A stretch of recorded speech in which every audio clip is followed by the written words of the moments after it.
tener la invitación por parte del Ministerio de Trabajo en conjunto con la Cámara de Comercio para este tan magnánimo evento que está haciendo la ciudad de Tuluá. Le estaba comentando a María Teresa tras bambalinas que es muy grato que este auditorio se encuentre lleno. Con el Comité Local de Seguridad y Salud en el Trabajo venimos realizando actividades conjuntas desde hace varios años, y al comienzo, cuando hacíamos estas actividades, pues asistían 30, 40, 50 personas. Hoy es grato ver cómo cada vez las empresas, los trabajadores, las organizaciones sindicales están tomando conciencia en la importancia de lo que es la seguridad y la salud en el trabajo. Entonces, muchísimas gracias a las entidades por la invitación. Hoy vamos a tener una mañana con 3 temas que son de suma relevancia. El tema que me corresponde tratar es el tema de la reincorporación ocupacional o la reincorporación laboral. Es un tema que cada vez cobra más vigencia en el mundo laboral, porque creería que todos los que estamos aquí, incluyendo las empresas, como mínimo, sin temor a equivocarme, el 90 o 95% tienen un trabajador con algún tipo de recomendación o de restricción médica. No hay ninguna empresa, habrán contadas excepciones, pero creo que no hay ninguna empresa que no tenga un trabajador en estas condiciones. Y todo lo que implica tener uno o varios trabajadores con restricciones médicas. Entonces, lo que les quiero presentar en esta exposición es poder decirles, venga, ¿cuál es el objetivo que debe hacer la empresa, que debe hacer el trabajador, que debe hacer los entes de la seguridad social? Porque aquí hay una responsabilidad de los entes de la seguridad social en el manejo integral del trabajador con alguna situación de discapacidad. A segundo orden del día, va a hablar la doctora Jennifer sobre todo lo que tiene que ver con el trabajador en condición de discapacidad o el famoso fuero laboral y cómo poder hacer el trámite de la solicitud del despido ante el Ministerio de Trabajo. Entonces son ambos temas que se complementan. Aquí vamos a ver ¿qué debo hacer yo como empresa? ¿Qué debo hacer como trabajador? ¿Cuál es mi función y mi participación dentro de todo el contexto que llamamos Sistema Integral de Seguridad Social en Salud? Entonces, este es el objetivo de la presentación. Espero que al finalizar la misma, cada uno de ustedes tome conciencia, dependiendo del rol que desempeñe, en cómo voy a aportar para poder llevar a buen término el tema de la rehabilitación y posterior reincorporación ocupacional o laboral del trabajador en condición de discapacidad o del trabajador con incapacidad prolongada, que ese es el dolor de cabeza que todos los días llegan en mi oficina los empleadores. Vea, doctor, tengo un trabajador con 300, 400, 600, 800 días de incapacidad. ¿Qué voy a hacer? Aquí vamos a ver qué va a hacer usted. Hago la salvedad, esto no es una receta de cocina, ¿correcto? Lo que les voy a plantear aquí no es una receta de cocina, son algunos pasos que están esbozados desde la norma, desde lo que nos dice el ministerio y desde la experiencia propia. Y cómo ustedes pueden aplicarla de alguna u otra forma en sus empresas y cómo la pueden aplicar con sus trabajadores. Entonces, ¿cuál va a ser el camino a recorrer de esta presentación? Va a tener 4 tópicos. El primer tópico tiene que ver con el trabajador con incapacidad prolongada. 200, 300, 800. Cuando yo trabajaba en el Seguro Social teníamos trabajadores de 1000 días de incapacidad. Más de 2 años y medio de incapacidad médica. Entonces vamos a ver cuál es el contexto que tenemos del trabajador con incapacidad prolongada. 2. ¿Cuál es el espectro normativo? ¿Qué ha dicho la jurisprudencia al respecto? Aunque lo tocaré muy tangencialmente porque es un tema de la segunda charla, que es el manejo del trabajador con estabilidad ocupacional reforzada. Por último, ¿qué es lo que vamos a hacer? Entonces, ¿cómo poder actuar ante un trabajador con una incapacidad prolongada y ante una normatividad y jurisprudencia que cada vez le exige más al empleador? Y por último, vamos a terminar con una conclusión para el auditorio o un abstract de lo que es esta presentación. Entonces, tomen asiento, relájense y pongan cuidado a lo que vamos a esbozar en esta conferencia. Siempre me gusta empezar con esta frase cuando voy a hablar del trabajador con incapacidad prolongada.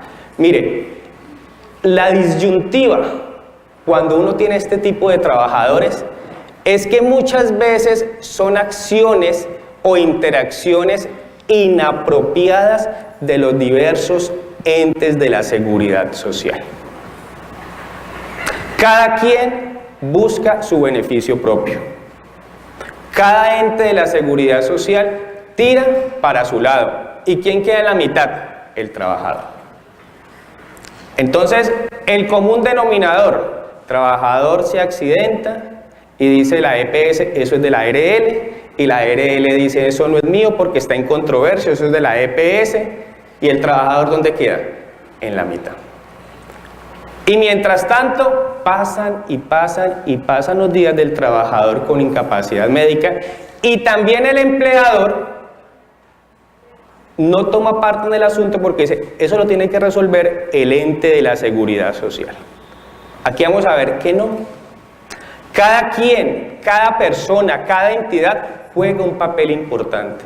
Y si no se coordina ese papel, seguiremos teniendo trabajadores con 500, 800 y 1000 días de incapacidad.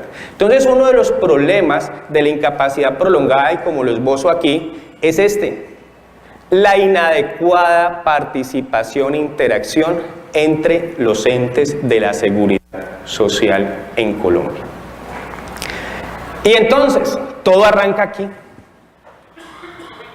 Yo creo que la gran mayoría que estamos aquí, si no es que todos, somos trabajadores. Algunos actuarán como empleadores, otros como trabajadores puros. Pero antes de ser trabajadores, ¿cuál es la connotación que tenemos? Aspirante a un cargo, no. Esa es la connotación que tenemos, aspirante a un cargo.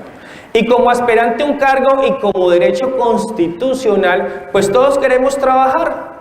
Artículo 53 de la Constitución Política, el derecho al trabajo. Ahora bien, usted va y toca la puerta de la empresa, porque usted quiere entrar a laborar allí. La empresa tiene la potestad de determinar quién ingresa o no a laborar, dependiendo de muchas características.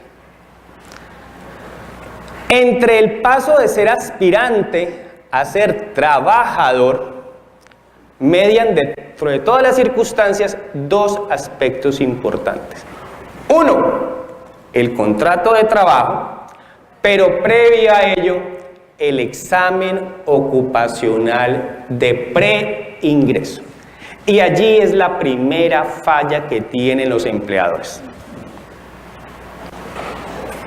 Por fortuna, cada vez que voy por diferentes ciudades del país sondeando el tema de los exámenes ocupacionales, pues cada vez son las empresas más responsables haciendo los exámenes de preingreso. Ya el hecho no es que haga el examen, el hecho es la calidad del examen que realice, que son dos cosas diferentes.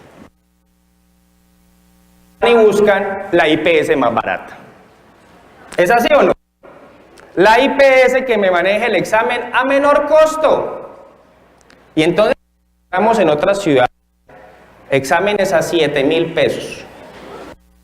La realidad. Hace 15 días estuve en Cartagena dando una conferencia celebrando el Día de la Seguridad en el trabajo y me decían en Cartagena, doctor, exámenes a 10.000. Como dicen ellos, vale huevo. A 10.000 un examen ocupacional. Entonces, les pregunto, ¿ustedes creen que eso garantiza la calidad del examen? ¿Cierto o no? Y recuerden, a todos nos ha pasado, cuando estamos en un examen de preingreso, ¿nos duele algo? Nada. Nada. Señor, ¿usted ha tenido antecedentes de trabajo? No, señor. Señor trabajador o señor aspirante, no, señor, no le duele ni una uña y es válido, tiene las ganas de entrar a laborar, pero en un examen de 10.000 pesos que se demoran 5 minutos haciéndole, no se garantiza que sea una muy buena valoración. Pero ¿cuál es la dificultad? Una vez trasciende esta línea entre aspirante y se convierte en trabajador, si usted no le hizo un buen examen ocupacional, aquí ya vienen los dolores de cabeza. Porque usted va a contratar el estibador. ¿Saben qué es el estibador, cierto? El cargador de bultos de 50 kilogramos. Y resulta que el tipo tiene una hernia lumbar, una hernia discal. No lo manifestó. Le hicieron las pruebas muy rápidas porque es un examen de 5 minutos, no se evidencia. Y una vez pasa aquí, a los 3 meses que está diciendo, me duele la espalda.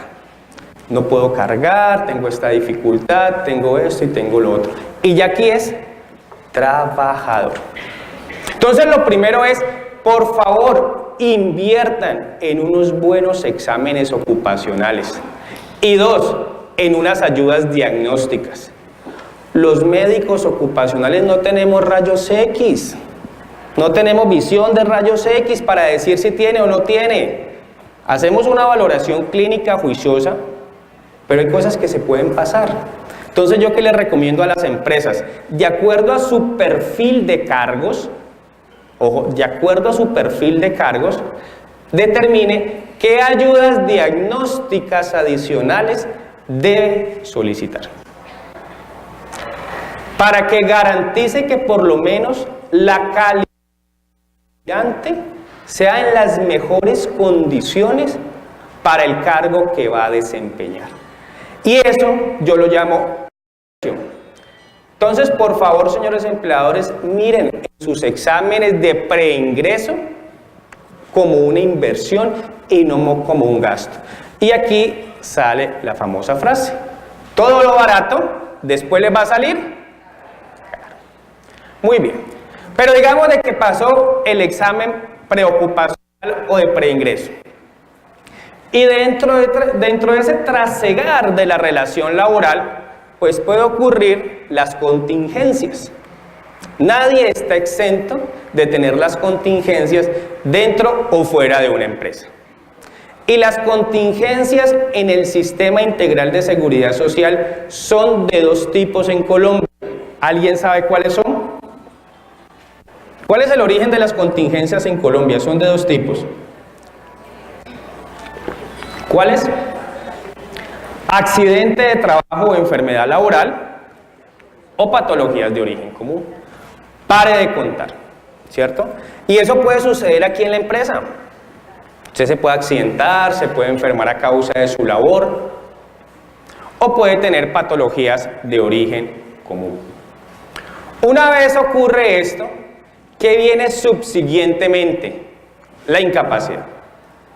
Se accidenta el trabajador, se enferma, va a su IPS y su IPS le otorga la incapacidad médica temporal.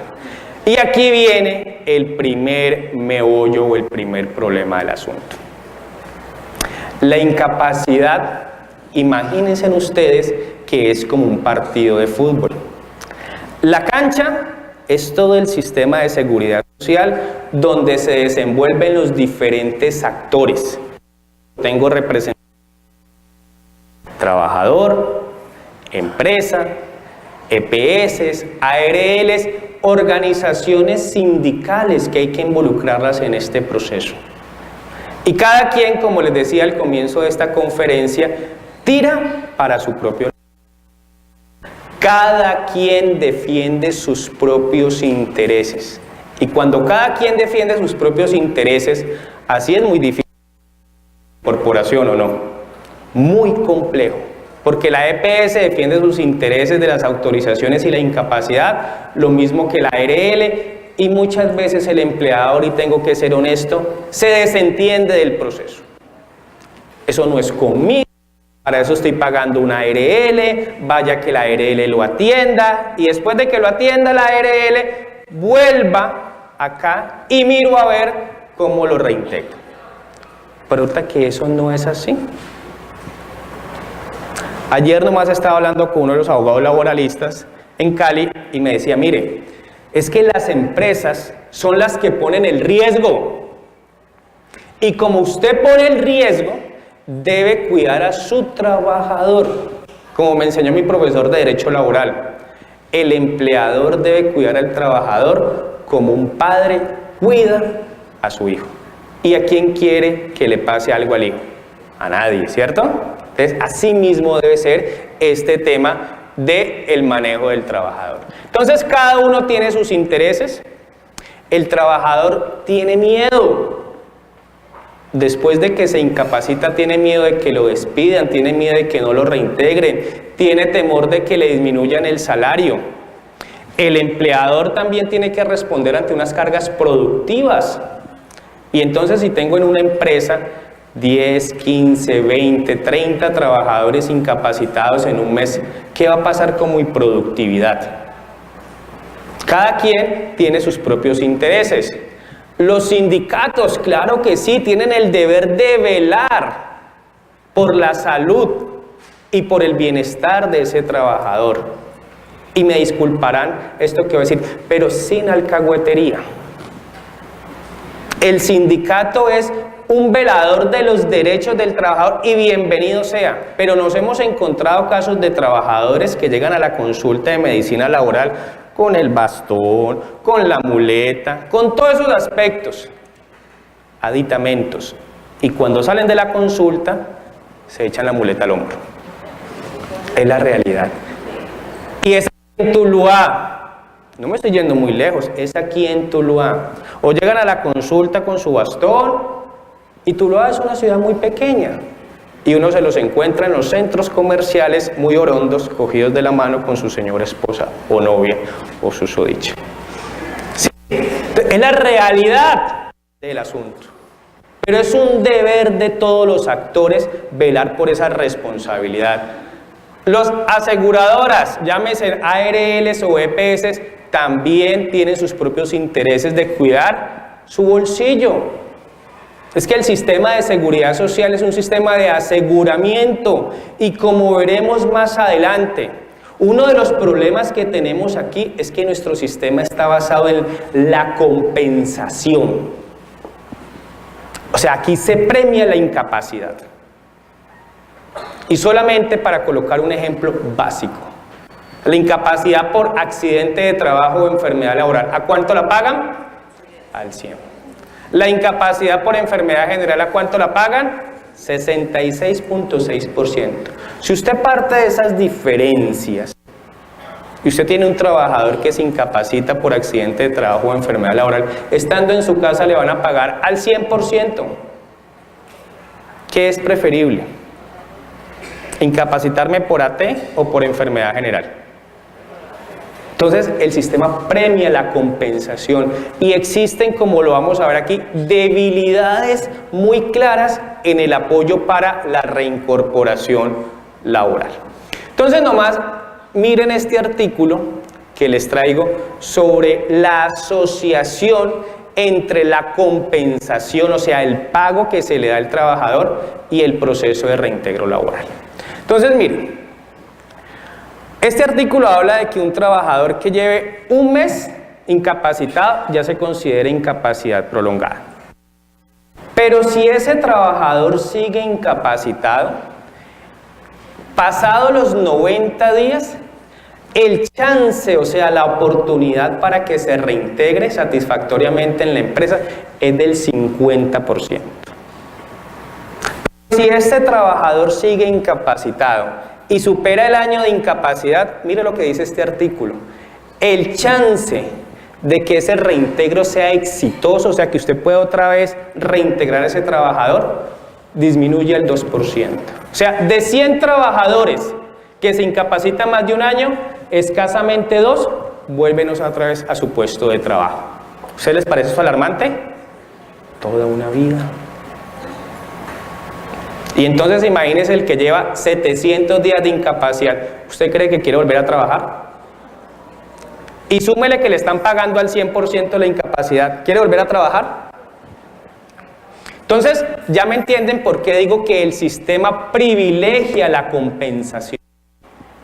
Mientras no existan acciones tendientes a una rehabilitación integral, vamos a seguir teniendo estos casos de trabajadores con incapacidad prolongada. ¿Y cuál es el factor perpetuador? O sea, ¿qué permite que ese trabajador siga con incapacidad prolongada? Mire lo que dice el artículo: la compensación. O sea, el pago de una incapacidad con una diferencia sustancial entre accidente de trabajo y enfermedad general. Este otro artículo del año 2014 muestra o hace un seguimiento durante 3 años entre hombres y mujeres incapacitados. ¿Y qué quiero recalcar aquí? ¿Qué dice el artículo? Que los hombres que están a su izquierda, a mi derecha, después de 3 años de seguimiento, el 12% de ellos continuaban recibiendo beneficios de compensación. O sea, después de haber ocurrido el accidente, pasados 3 años, seguían incapacitados. Mientras que las mujeres, en un porcentaje menor, el 7.3%, después de haberse accidentado y hacerle un seguimiento durante 3 años, el 7% seguían incapacitados. Lógicamente, esto tiene mucho de largo y de ancho, porque hay mucha más fuerza laboral a nivel masculino. Y lo otro es que muchas veces las lesiones por accidentes de trabajo son más severas a nivel de este género. Ahora, ¿cómo abordar el problema? El problema hay que abordarlo desde diferentes aristas. Y he sido reiterativo en comentárselas. Desde los jefes de personal, el departamento de gestión humana, los médicos de empresa e involucrar a la organización sindical en estos procesos. Hoy, en pleno siglo XXI, a un año del 2020, después de casi 13 años de haber sido despedida la resolución 2346 del año 2007, es inconcebible que empresas no tengan todavía un médico ocupacional, así sea contratado con una IPS externa. Es inconcebible. Ante todo este tipo de cosas que estamos viendo y seguiremos viendo, es una obligación perentoria del empleador hacer esa inversión de tener su médico ocupacional directo o contratado a través de una IPS, que le genere calidad en el seguimiento y en la valoración de sus trabajadores. 2, hay que involucrar al jefe de personal. Cuando vamos a hacer procesos de reincorporación ocupacional o reincorporación laboral, muchas veces nos encontramos disyuntivas o talanqueras en los propios jefes. Palabras como estas: no me sirve en esta área porque es que tiene que cargar bultos. No puedo retenerlo aquí porque hace esto.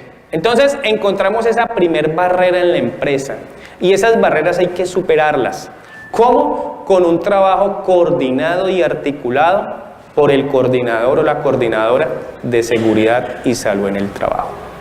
Mientras dentro de la propia empresa no se articule gestión humana, salud ocupacional y jefes de área, vamos a tener reintegros fallidos, porque hasta dentro de la propia empresa se ven esas dificultades. Si las encontramos dentro del sistema, tenemos que empezarlas a mejorar dentro de la propia empresa. Y recuérdense que el tema de la incapacidad genera unos costos directos, unos costos indirectos sobre el tema del ausentismo laboral. Hay un informe de la ANDI del año 2017 sobre el tema de los costos que está generando tener trabajadores con incapacidad prolongada. Hay una empresa del sector que tiene dentro de toda su planta de trabajadores casi el 20% de trabajadores reubicados. El 20%, o sea, de 100, 20. Y el costo anual es de $1 millón. $1 millón. Eso es mucha plata. Eso es mucha plata. El costo anual de tener ese 20% de trabajadores reubicados. Entonces, es un tema muy complejo que hace que todos los actores tengamos que involucrarnos para poder tomar las riendas del asunto y sacar el tema avante. Entonces, ese es el contexto que tenemos del trabajador con incapacidad prolongada. Pero sumado a lo anterior, tenemos el tema del espectro normativo. Y cuando vamos a hablar del espectro normativo, siempre me gusta arrancar con la pirámide de Kelsen. La pirámide de Kelsen es la que categoriza el tema de decretos, normas, resoluciones, acuerdos, etc. En la cúspide de la pirámide de Kelsen está la constitución política, y para hablar de temas laborales y temas de estabilidad laboral reforzada, pues me toca que ceñirme al artículo 53. En ese artículo se refiere pues al derecho que tenemos todas las personas del territorio nacional a tener un trabajo digno.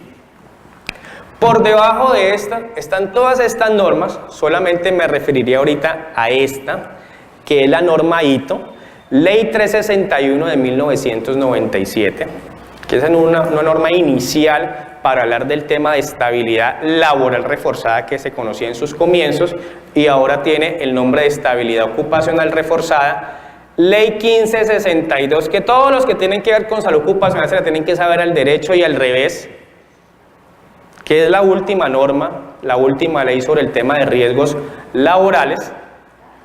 Está todo este tema de los decretos. Este es el decreto único del sector trabajo, este es el decreto del manual único de calificación de invalidez y está el tema de las resoluciones. Cuando yo estudié salud ocupacional, que tampoco haya sido hace muchos años, mi profesor me decía de derecho laboral, vea, si usted se aprende 40 o 50 normas, usted se vuelve un ducho en salud ocupacional. Hoy, X años después, a mis estudiantes les puedo decir eso. Hoy existen más de 200 normas tendientes al tema de seguridad y salud en el trabajo. Más de 200 normas. Entonces, todos los que están aquí, creo que muchos pertenecen a las áreas de gestión humana o salud ocupacional, pues tienen que aprender de las normas. Por aquí he visto varios de mis estudiantes y yo siempre les digo esta frase: ocupacionalista que no conozca la parte normativa es ocupacionalista que está dedicado al fracaso. Si usted no conoce las normas de salud ocupacional, lo va a encontrar en La Picota, en Bellavista, allá lo voy a encontrar. Sí, porque usted tiene que conocer de la normatividad en riesgos laborales. De todas las acciones que usted tiene que hacer tendientes a mejorar la calidad de salud de ese trabajador. Entonces les decía que esta es la norma HITO. Cuando hablamos del tema de estabilidad laboral reforzada, esta norma tiene su antecedente histórico. El ponente de esta norma en su momento fue el senador Klopatowski. Por eso esta norma se le conoce como la norma Klopatowski. El senador Klopatowski es un senador, ex senador ya, en situación de discapacidad. Tal vez ustedes lo hayan llegado a ver alguna vez, anda en su silla de ruedas. Y este es el ponente de la norma. ¿Cuál es el espíritu de la norma? Ya ustedes entenderán. El espíritu de la norma es proteger a aquel trabajador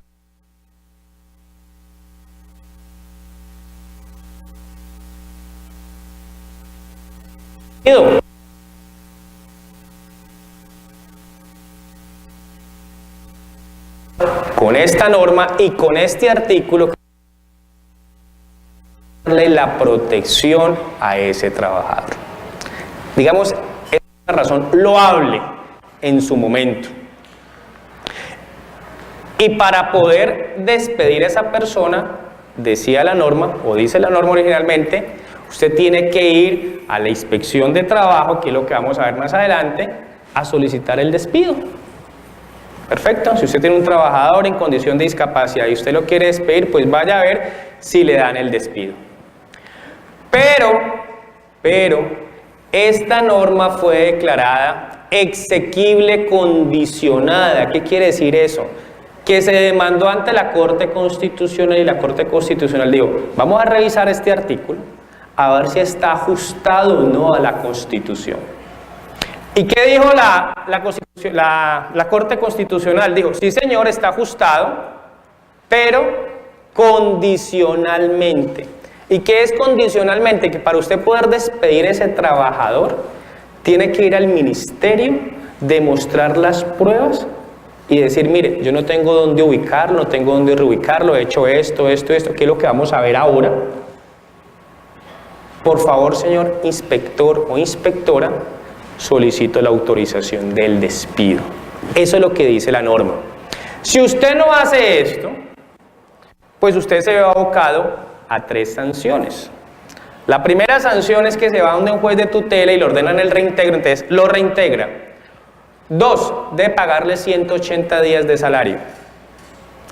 Y 3, debe pagarle toda la seguridad social y los salarios dejados de percibir durante el tiempo que ocurrió el despido. Entonces, por eso, este artículo y toda la jurisprudencia que nos van a explicar más adelante, en la próxima conferencia, pues habla al respecto de qué es lo que debemos hacer para solicitar el tema. Entonces, ¿quiénes se consideran personas en situación de discapacidad?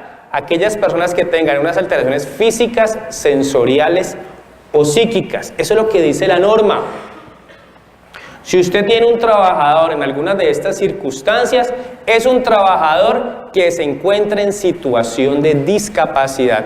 Y por lo tanto, la jurisprudencia ha dicho, goza de una debilidad manifiesta frente al resto de la población trabajadora. Y como tal, se hace acreedor a una serie de derechos. Ojo, que ya están jurisprudencialmente establecidos. Usted no va a encontrar esto en ninguna ley, excepto en la ley 361. De resto, todo esto está jurisprudencialmente establecido. Y entonces, vamos a tener que en Colombia es uno de los países reinas en tener fueros. Tenemos el fuero de discapacidad, que es el que estamos hablando. Tenemos el fuero de maternidad. Tenemos el fuero de paternidad, ¿cierto? Que es un fuero que salió hace como 2 años. Tenemos el fuero del trabajador sindicalizado. Tenemos el fuero del prepensionado. Tenemos el fuero de la madre cabeza de familia. Estamos llenos de fueros. Estamos llenos de fueros. Es un país que es muy garantista y así lo exige la Constitución política, pero tenemos una serie de fueros. Pero, como dicen los muchachos, la tapa de la olla llegó hace 2 años. Con la sentencia SU 0. SU quiere decir sentencia de unificación. Los altos magistrados de la Corte Constitucional se reúnen y revisan todo y emiten una sentencia de unificación. ¿Qué es lo novedoso de esta sentencia?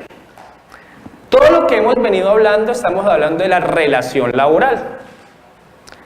Empleador, trabajador, empleador, colaborador, déle el nombre que usted quiera, pero en una relación laboral. ¿Qué dice esta sentencia? Extiende el tema de la estabilidad laboral al tema del contrato por prestación de servicios. Y resulta que el tema de contrato por prestación de servicios no es un vínculo laboral, es una relación comercial. Entonces usted me está mezclando peras con manzanas. Usted me está hablando de un tema laboral y me está metiendo aquí una relación comercial, porque el contrato de prestación de servicios, y creería que muchos de los que están aquí lo tienen, un contrato de prestación de servicios para la Corte Constitucional. Si usted tiene una persona en estado de debilidad manifiesta, gozará de esa estabilidad. Entonces, por eso ya no se llama estabilidad laboral reforzada, sino que con esta sentencia estamos hablando de estabilidad ocupacional. Entonces, todo el marumagnum que esto implica, porque muchas empresas tienen algunas personas en contratos por prestación de servicios. O más aún, ¿dónde es muy frecuente el contrato de prestación de servicios? En los entes públicos. Es frecuente. Y no me voy a meter en ese tema, pero muchas veces se desdibuja ese tipo de contrato y se vuelve en un contrato realidad. Pero bueno, no es tema de esta conferencia. Pero muchas veces maquillan el contrato de prestación de servicios y se convierte en un contrato realidad. Y para finalizar el espectro normativo, aquí hay un choque de trenes. Para el tema de la estabilidad ocupacional reforzada, una es la postura de la Corte Constitucional, que a mi forma de ver es extremadamente garantista. Para la Corte Constitucional, cualquier persona que tenga una connotación de su estado de salud gozará de estabilidad ocupacional reforzada. Entonces, hemos encontrado sentencias de tutela donde el trabajador con varicela no lo pueden despedir, tiene estabilidad ocupacional reforzada. Trabajador incapacitado por una gripe, no lo puede despedir, gozará de estabilidad ocupacional reforzada. En las últimas sentencias que he revisado de la Corte Constitucional, ha cambiado un poco su postura. Sí, hay sentencias recientes, año 2018, año 2019, donde se están ajustando mucho a esta, que esta es la postura de la Corte Suprema de Justicia. ¿Y qué es la postura de la Corte Suprema de Justicia? Que para poder demostrar que una persona goza de estabilidad ocupacional reforzada, debe tener una calificación. Y me parece algo lógico. O sea, demostremos de una manera objetiva el daño que tiene ese trabajador. Y para la Corte de Justicia, quien tenga una calificación igual o superior al 15%, goza de esta garantía. Entonces, si ustedes ven, son dos posturas, y eso lo vemos a diario. Despiden al trabajador, el trabajador coloca la tutela, y la tutela llega a cualquiera de los jueces de reparto. Recuerden que la tutela no le llega al laboral, le llega al penal, al civil, al de familia, y me disculpará si aquí hay alguien de la rama, pero de esta parte saben lo que yo sé de maternidad de gallinas, nada. Entonces se van por la postura de la Corte Constitucional y ordenan el reintegro laboral.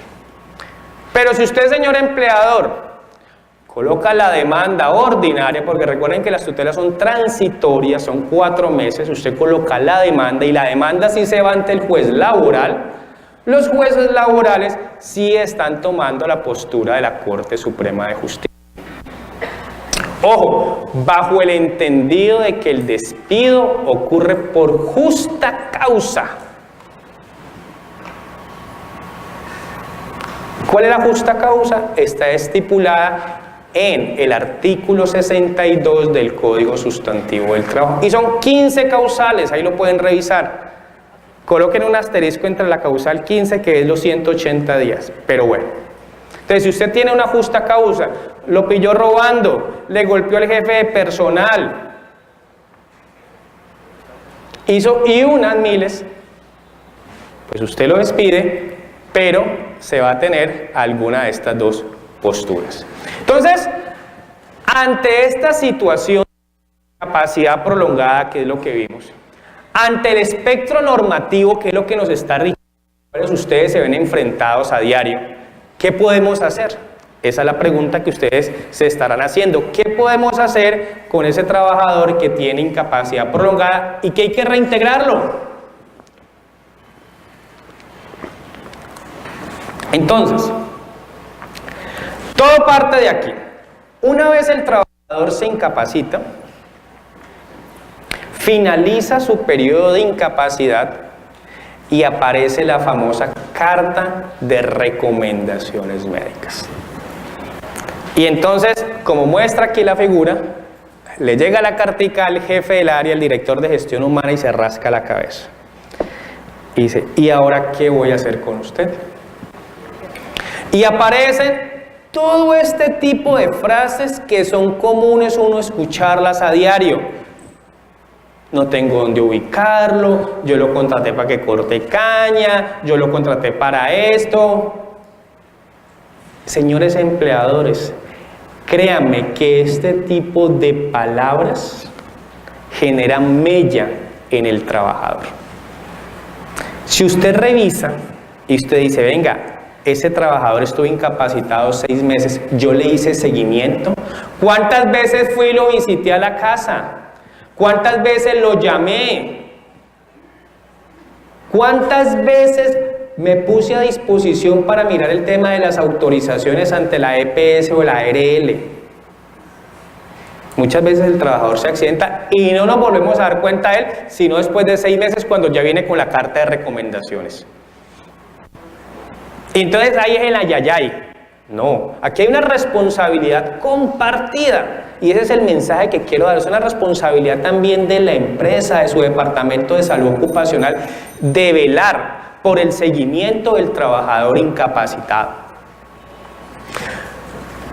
Y recuérdese que una vez se tenga el tema de la carta, es una obligación, y aquí traigo la parte normativa, es una obligación de la empresa recibirlo. Y no es si quiere. Voy a mirar a ver qué lo pongo a hacer. No, señor. Ley 76 del año 2002. Es una ley que ya va a completar 20 años. Tiene 18, 17 años. Y es de esa norma que todavía está vigente en su artículo 4 y artículo 8. Esta palabra suena fea, pero es contundente. Obliga. Están obligados, no es si quiere, están obligados a reintegrar al trabajador. Y ese es el galimatías de todos los días. No tengo dónde ubicarlo, y entonces el trabajador dice, pero es que ya no tengo más incapacidad, y entonces le dice la empresa, pues vaya a la IPS para que le dé más incapacidad, y va a la IPS y le dice, no, esto no es nuestro, esto es de la ARL, y la ARL le dice, no tengo citas. ¿Es así o no? Todos los días vemos este galimatías. Y entonces la pregunta es, ¿y dónde está la responsabilidad de la empresa en cuidar y hacerle seguimiento a su trabajador? Porque la ley los está obligando a hacerle ese seguimiento. Pero también es una responsabilidad de la empresa exigirle a un ente de la seguridad social que juega un papel importante aquí, que se llama ARL, Administradora de Riesgos Laborales. Es un deber de la ARL rehabilitar al trabajador. Muchas veces se lo exigimos a la ARL y ese es un deber. Es una obligación que tiene la administradora de riesgos laborales de atender a su trabajador y hacerle el seguimiento correspondiente. O para entregarlo en las mejores condiciones posibles. Garantiza que vaya a quedar en la misma situación de salud a la que tenía previo al siniestro. Eso no garantiza. Segundo, peyorativa importante, para usted poder hacer el reintegro laboral, no es una situación sine qua non que ya haya terminado todo su tratamiento o que le hagan falta secciones de terapia. Entonces muchas veces dice la empresa, vea, es que ya terminó todas sus secciones de terapia, ya le dio de alta el ortopedista, esto y lo otro. No, porque si no usted va a perpetuar al trabajador. Cuando la persona haya alcanzado un grado mínimo de condición de salud, usted lo puede reintegrar. Él puede seguir haciendo sus terapias, puede seguir yendo a sus citas, pero usted lo puede reintegrar.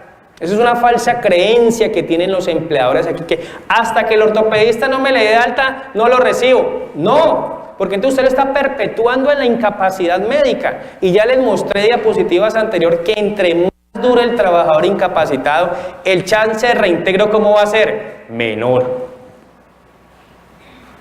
Entonces muchas veces me he encontrado que quien perpetúa la incapacidad no es el propio trabajador. Es la empresa que con esos mensajes dice, yo no lo recibo, no lo reintegro, vaya a la ARL para que le resuelva su problema. Y recuerden, hay un tema de reconversión de mano de obra. Si usted no lo puede reintegrar en su mismo puesto, si usted no lo puede reubicar en un puesto, pero usted lo puede capacitar con apoyo de alguna entidad como el SENA o con el apoyo de la ARL, reconviértale la mano de obra. Y les voy a colocar un ejemplo. Tengo un caso de un trabajador de 35 años. ¿Está joven o no? Claro, 35 años. Está joven el trabajador. Y el trabajador estaba incapacitado por un accidente de origen común. Iba en la moto, se cayó, se le atravesó un perrito y se fracturó el radio. Perfecto, hasta ahí normal. Estando incapacitado, se fue a pescar. Se fue a pescar el trabajador. Tiró su vara de pescar y me cuenta el trabajador que estando en su labor, aló su caña y con tan mala suerte que el anzuelo se vino y le golpeó en el ojo. Enucleación del ojo. Perdió el ojito. Cargo del trabajador, soldador. ¿Ustedes creen que esa persona puede seguir desempeñando su labor de soldador? No, señor. ¿No? Y tiene 35 años. ¿Tiene una vida laboral activa por delante? Claro. ¿Eso le da para pensión de invalidez? No. Entonces, ¿qué hace la compañía? Hace todo un proceso para hacerle reconversión de mano de obra. ¿Qué es reconversión? Entonces, capacitarlo en otras actividades que él quiera, que él le guste, para poder de que en sus 20, 25 años que quedan de vida laboral se pueda desempeñar. Pero les digo, eso es un trabajo articulado. Empresas, EPS, entidades de capacitación como el SENA para poder reconvertir la mano de obra de ese trabajador. Entonces esta gráfica me gusta mucho porque ¿quién es el director de orquesta en un proceso de reintegro laboral? La empresa. Así de sencillo, así de tajante y así de contundente. ¿Quién es responsable del reintegro laboral? Es la empresa. ¡Claro! Necesita el apoyo de la EPS, necesita el apoyo de la IPS. Aquí en Tuluá hay 4 o 5 IPS y 2 son grandes. Y muchas veces no encontramos el apoyo de estas IPS. Me ha tocado que ir a tocar la puerta de los directores de esa IPS y es, venga, ayúdenos en el proceso de reintegro laboral. Hacemos todo el periplo, llamamos al trabajador, lo citamos, lo pasamos con psicóloga, lo pasamos con médico laboral, lo pasamos con terapeuta, hacemos todo el proceso. Y se va el trabajador y de incapacidad y le dan 10 días de incapacidad. Criterio de la incapacidad, dolor. ¿Cuánto tiempo lleva con el dolor? 1 año. ¿Es criterio para incapacidad? No, porque la incapacidad no le va a quitar el dolor. Y entonces nos hemos encontrado en estas IPS que los médicos, y así tengo que regañar a mis colegas, le dan la incapacidad por salir del paso. Para que el trabajador no me alegue, para que el trabajador no se enoje, para que el trabajador me discuta, y le doy la incapacidad. Ese es el pan diario. Aquí lo vemos a diario, en el resto del país lo vemos a diario. ¿Ustedes no escucharon la ministra hace como una semana que salió regañando el tema del gremio médico por el tema de las incapacidades? El trasfondo es mucho más. Ese es el iceberg del asunto. Sin qué hablar de la falsedad en las incapacidades médicas. Me he encontrado trabajadores falsificando incapacidades. Aquí las falsifican, aquí en Tuluá. Usted vaya por ahí por la variante, no va a decir el nombre de la IPS o de la clínica, y le falsifican la incapacidad. Falsificación de incapacidad, 20.000 pesos vale. Eso es aquí en Tuluá, eso es real. Eso es real. Usted se va a Cali y también, y están identificados quién falsifica la incapacidad médica. También hay que involucrar al núcleo familiar. Por eso les hablaba de las visitas, porque cuando se hace la visita al trabajador incapacitado, encontramos que hay una disfunción familiar severa. Que el papá está peleando con los hijos, y como el papá ya está todo el día en la casa viéndose el chavo porque está incapacitado al 100%. Entonces hay una disfunción familiar allí. O el trabajador dice, no me están pagando la incapacidad, yo no tengo cómo comer, no tengo cómo pagar los servicios, miren a ver cómo hacen ustedes. Y así le dice a la esposa y a los hijos. Me he encontrado casos así. Y entonces, ¿ustedes creen que bajo ese contexto de disfunción familiar se va a reintegrar un trabajador? No. Y ya les hablaba del manejo articulado de los entes de la seguridad social. Entonces, este es un resumen. Mire, hay que comunicarse entre todos. Cuando usted tiene un trabajador incapacitado, el empleador, que es el director de orquesta, y cuando hablo de empleador estoy hablando del coordinador de salud ocupacional, debe llamar a la EPS, debe llamar a la IPS, debe llamar al trabajador, debe hacerle la visita al trabajador, debe hablar con la organización sindical para que lo ayude en ese proceso. O sea, una comunicación entre todos los actores, cada uno de ellos con su respectivo rol. Debe estar coordinado esa acción. La cabeza de esta acción es el coordinador de salud ocupacional. Deben existir las intervenciones médicas. Mire, muchas veces el tema de la incapacidad prolongada se debe a esperar una cita con un especialista. A todos nos ha pasado. Cita con neurocirujano a 60 días. Y con el problema que tenemos aquí en Tuluá en este momento, lo mandan para Cali. Una resonancia magnética, un TAC de columna, una ecografía, 30 días. Y entonces, mientras tanto, ¿qué va a pasar con esos 30 días? Incapacitado.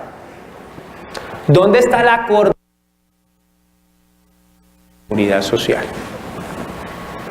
Y es importante informarle al trabajador sus deberes, pero también sus derechos. Entonces, ¿cuáles son los aspectos fundamentales para un reintegro laboral? Yo lo llamo la técnica de las 5C. La primera es, ¿cuándo voy a reintegrar al trabajador? Cuando haya alcanzado un grado mínimo de mejoría que no desmejore su condición de salud al reintegro. Muchas veces encontramos al ortopedista que dice, vean, como el fotógrafo, yo ya no tengo nada más que hacerle, como quedó, quedó, como quedó, quedó, ¿cierto? Entonces vaya a su empresa para que lo reintegre. Si usted quiere, puede pedir una cita conmigo en 2 o 3 meses. El fisiatra, el neurocirujano. Entonces allí es cuando lo podemos reintegrar, o sea, cuando no procede más incapacidad temporal, cuando no es pertinente la incapacidad. Dolor crónico no es un criterio para incapacidad. Llevo 3 años con dolor, doctor. Sí, yo entiendo, no es fácil, usted es la que siente el dolor, usted es el que siente el dolor, pero la incapacidad no le va a quitar el dolor. Vengo por la incapacidad, doctor. Porque es que me duele el hombro. Sí, le duele y le va a seguir doliendo, lastimosamente, pero no es criterio para otorgar. Cuando es un dolor crónico, ojo. Pero si es el dolor agudo, me caigo aquí, me golpeo la rodilla, pues claro, porque es algo agudo y amerita el tema de la incapacidad. ¿Cómo lo debo hacer? Ojo, debo prepararme como empresa. Por eso es importante hacerle el seguimiento al trabajador. No es que después de 6 meses el trabajador llegue y toca mi puerta y me dice, ve, aquí tengo mi carta de recomendaciones, reintégreme. Y en 6 meses, ¿yo qué hice como empresa? ¿Qué seguimiento le hice al trabajador? Y muchas veces encontramos que ningún seguimiento se hizo. Entonces, ¿cómo me voy a preparar? Previamente se le hace seguimiento. En alguna de las empresas que yo asesoro, a los trabajadores incapacitados yo los cito cada 15, cada 20 días. A ver cómo va su evolución. ¿Qué tiene pendiente? ¿En qué le podemos colaborar, señor? ¿Tiene pendiente autorizaciones? Venga, miremos a ver cómo se las podemos gestionar por acá. Cuando ocurren ese tipo de cosas, muchos trabajadores se sienten agradecidos. Muchos trabajadores se sienten agradecidos porque no lo estamos dejando a la deriva. ¿Con quién se debe hacer ese reintegro laboral? Hay que involucrar a todos. Aspecto importante aquí, el COPAS. Comité Paritario de Seguridad y Salud en el Trabajo, que está regulado por una norma que yo la llamo normita viejotequera, viejita pero buena, que es la resolución 2013 de 1986. Y ahí estipula todo lo del COPAS. El COPAS es un ente dentro de la empresa que vela por la salud de los trabajadores. No es el sitio para ir a tomar tinto y contar chismes. Y aquí les doy una infidencia, que no me escuche la inspectora de trabajo. Cuando les vayan a hacer la visita de inspección, uno de los primeros aspectos que le pide el ministerio es: muéstreme las actas de constitución del COPAS. Y 2, muéstreme que mensualmente se está reuniendo. Y usted va a las empresas y muchas de ellas ni se reúne. Ni se reúne el comité paritario. Entonces el comité paritario es un ente importante dentro de la empresa para todo el proceso de reincorporación. Ojo, no es que ya lo reintegré y listo, lo coloqué en ese trabajo y mire a ver qué se pone a hacer usted. Hay que hacerle un seguimiento. Sin contar que lo que vamos a ver ahorita, la parte psicológica del trabajador, que es muy importante. Muchos trabajadores vuelven y se incapacitan porque usted los reintegra y se sienten poco útiles. O empiezan a molestarlos los compañeros, los sobrenombres. Ahí viene el dólar porque sube y baja, ahí viene yo no sé quién. Todo eso lo he visto en las empresas. Y por último, esté muy pendiente del tema del cierre de la enfermedad o del accidente. Y también el cierre de las recomendaciones. Las recomendaciones no son indefinidas. Las recomendaciones tienen un comienzo y tienen un final. Usted hace recomendaciones por 3 meses, por 6 meses, por 1 año máximo. Y hay que hacerle seguimiento. Por eso es importante que las empresas tengan su médico ocupacional. Porque quien debe hacer el seguimiento es el médico ocupacional de la empresa. Y exíjanle, cuando es caso de accidente de trabajo o enfermedad laboral, una calificación de pérdida de capacidad laboral a la ARL. Así sea 0. Así sea 0. Exíjale a la ARL que lo notifique de la calificación. Ya los trabajadores están aprendiendo ese tema. Entonces los trabajadores siempre le dicen a uno: doctor, ¿y cuándo me van a calificar? Mire, de las cosas que he visto en este trasegar de la medicina laboral y de las preguntas obligadas de todo trabajador cuando uno le califica la pérdida de capacidad laboral, son 2. Usted finaliza la consulta de calificación y el trabajador le hace 2 preguntas a usted. La primera pregunta: doctor, ¿cuánto fue mi calificación? O sea, ¿qué puntaje me dio? ¿Y cuál creen ustedes que es la segunda?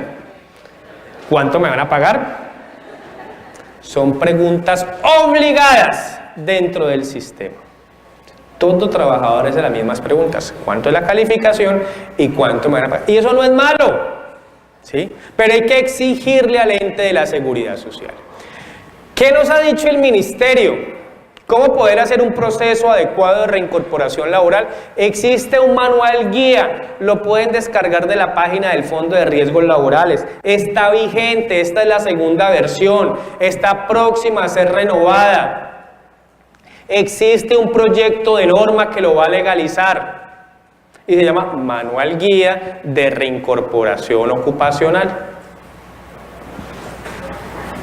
¿Sí? Y esta es la diapositiva que paga la boleta a esta conferencia. Entonces, si usted está tomando fotos, tómele la fotico a esta diapositiva. Entonces, mire, a ver, yo me quito aquí porque bueno, la idea es que salga el conferencista también, ¿no? Lo primero, señor empleador, tenga un documento escrito.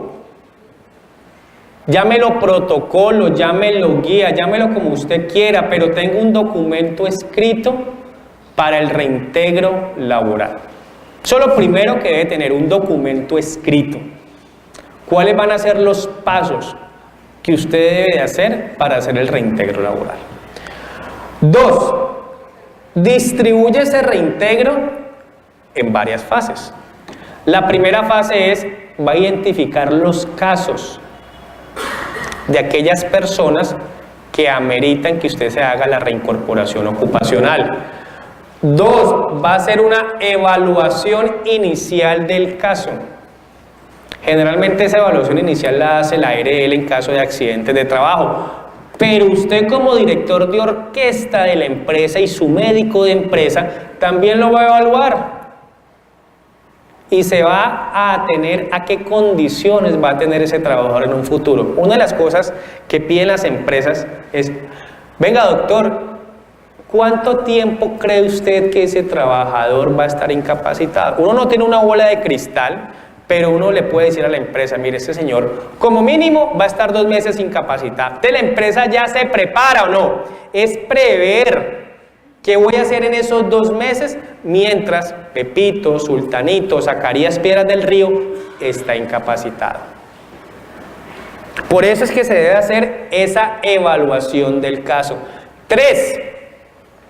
Todo lo concerniente al tema de la rehabilitación. Y aquí es uno de los aspectos claves que no exigimos que lo rehabiliten. Es que rehabilitar no es solamente hacer las terapias. Esa es una parte de la rehabilitación. La rehabilitación es hacerle un manejo integral al trabajador.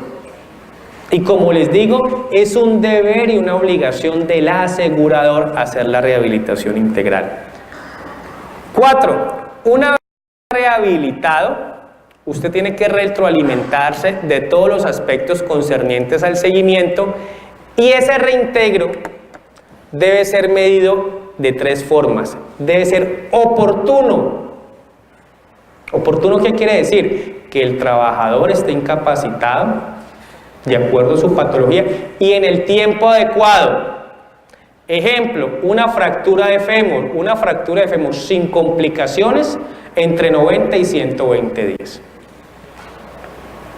En condiciones normales. En condiciones normales no es tener una fractura de fémur 300 días de incapacidad como lo que yo me encuentro a diario. ¿Sí? Entonces hay que hacer un reintegro oportuno, o sea que esté incapacitado el tiempo justo, lo que debe de ser.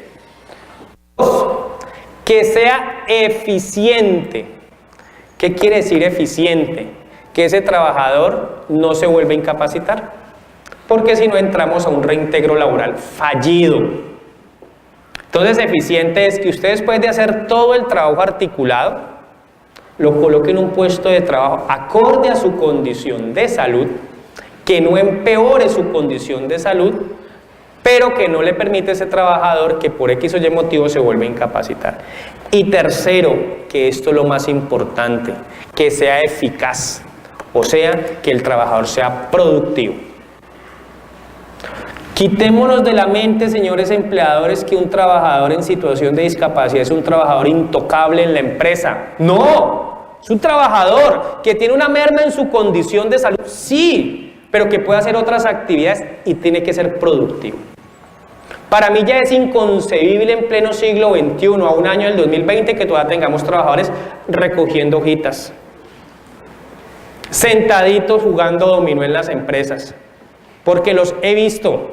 No, porque es que me dice el de gestión humana, no doctor, es que goza de estabilidad ocupacional. Sí, pero puede ser productivo.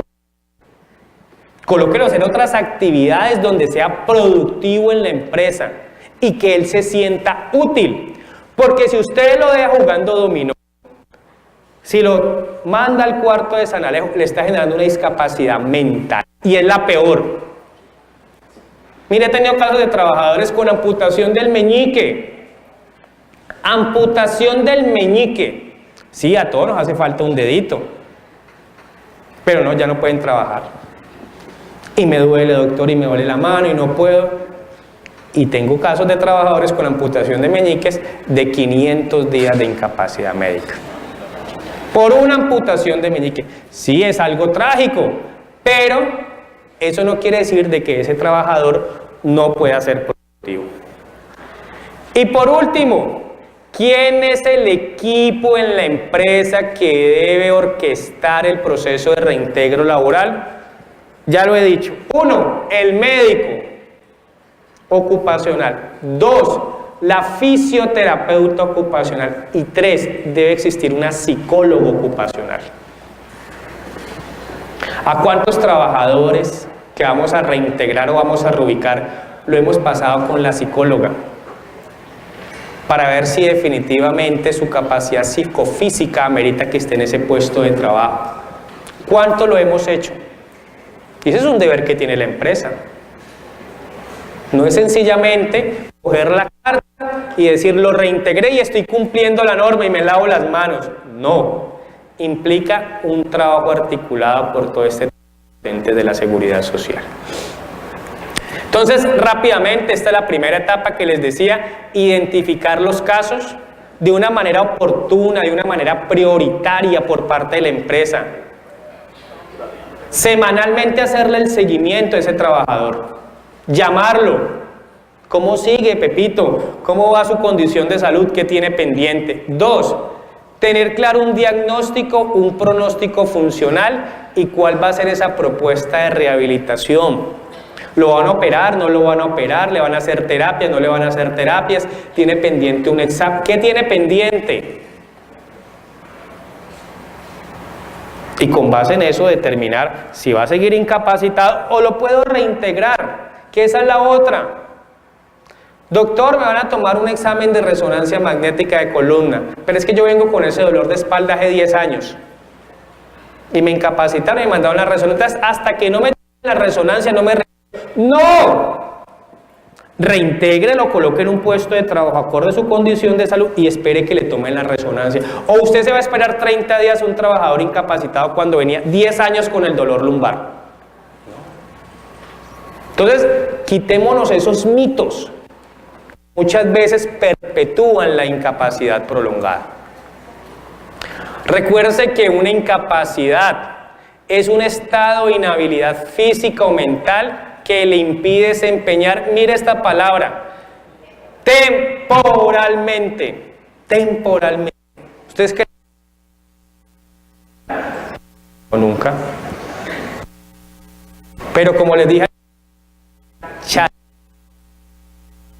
premia la compensación.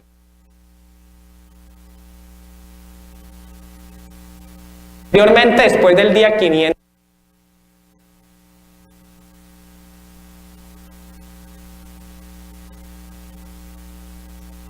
la EPS con el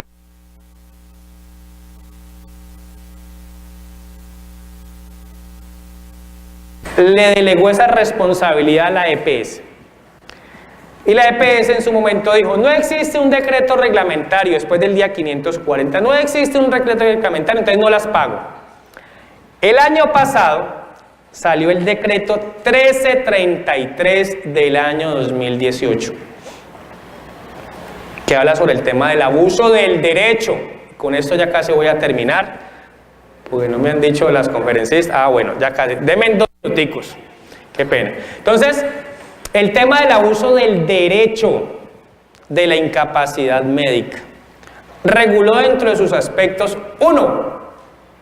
Posterior al día 540, quien paga la incapacidad es la EPS. Entonces, entre el 180 y el 540 paga el fondo. Pasado 540 vuelve otra vez a la EPS. Pero hay un problema, que la norma no reguló hasta cuándo. Entonces usted puede tener en este momento trabajadores de 800 días y estarán a cargo de la EPS. Al parecer, en este nuevo plan de desarrollo se va a regular que sea hasta el día 640, 620, 640 al parecer. Amanecerá y veremos. ¿Listo? 2. Regula el tema de que si usted encuentra un trabajador que hace un mal uso de la incapacidad médica, ejemplo, se incapacita aquí, pero usted lo ve trabajando en la empresa del frente estando incapacitado, pues denúncielo. Haga una denuncia penal ante la fiscalía. Y de esos tenemos así, todos los días vemos. ¿Cómo es que no puede trabajar acá, pero lo pillan trabajando en el trapiche del frente, en la empresa de al lado, cargando los bultos? Se llama abuso del derecho de la incapacidad. Entonces esta norma regula ese tipo de aspectos. Bueno, rápidamente, recuerden que hay una recomendación ocupacional y hay una restricción. La recomendación es lo que, valga la redundancia, se le recomienda a la persona. La restricción es el aspecto técnico para su trabajo. Ejemplo, ¿cuál es la enfermedad laboral más prevalente en Colombia? ¿Cuál es la más común? Túnel del carpo, muy bien. Síndrome del túnel del carpo. Entonces, si usted le va a dar una recomendación al trabajador, usted le recomienda, dice, le recomiendo que use su férula, le recomiendo que haga sus pausas activas antes, durante y después de su jornada laboral. Esa es una recomendación. Y esa recomendación, ojo, la puede dar cualquier médico tratante. La recomendación. La restricción, que es para su labor, para el caso del túnel del carpo, mire, usted no puede realizar movimientos repetitivos, usted no puede manipular cargas, usted no puede estar expuesto a bajas temperaturas, o sea, es para su labor. Y la restricción solamente es potestad de los médicos laborales. Entonces, ojo con esto, porque uno encuentra muchas veces la recomendación, vea, llega el trabajador, vea, es que el ortopedista me dio esta recomendación, sí es una recomendación, pero yo lo voy a pasar a usted con el médico laboral, quien es el que me emite la restricción técnica. Y la norma es muy clara. La empresa, a través de su médico, en su sabio entender y parecer, podrá acatar completamente la restricción emitida por un médico externo o no. ¿Quién lo dice? La resolución 2346 del año 2017. En últimas, quien toma la decisión es el médico laboral de la empresa. Muchas veces me llegan con recomendaciones de EPS, de ARLs, y yo les digo, venga, es que eso lo hace un médico allá sentado en su consultorio que no conoce su oficio. ¿Quién conoce mejor su oficio? El médico que está en la empresa. Entonces esas son las que tienen la mayor validez. Ya esto se los expliqué, el tema de las recomendaciones. Hay varios tipos de reintegro, no me voy a detener. Reintegro sin restricción, reintegro con modificaciones, reubicación laboral temporal, la reubicación laboral definitiva, la reconversión de mano de obra que ya les expliqué, y lo otro es importante, hay que adaptar al trabajador a su entorno de trabajo. ¿Se necesita cierre de caso para el reintegro? Ya les dije, no, basta con que exista una condición mínima de salud, hágale su valoración y reintegre ese trabajador. Recuérdense que el eje aquí es el trabajador y estos somos todos los involucrados para poder permitir de que el reintegro laboral sea exitoso. Esos son algunos de los pasos que yo les voy a dejar en la memoria. Hay unos beneficios importantes desde el punto de vista tributario para la empresa. Es importante que hagan calificar a sus trabajadores. Después de una calificación del 25%, tienen un tema de deducibles estipulados a nivel de la norma. Por último, y ya con esta cierro, mi doctora, Un minutico y ya con esta cierre. Este es el corolario, la conclusión. Y esta es la segunda diapositiva que ustedes le pueden tomar la foto.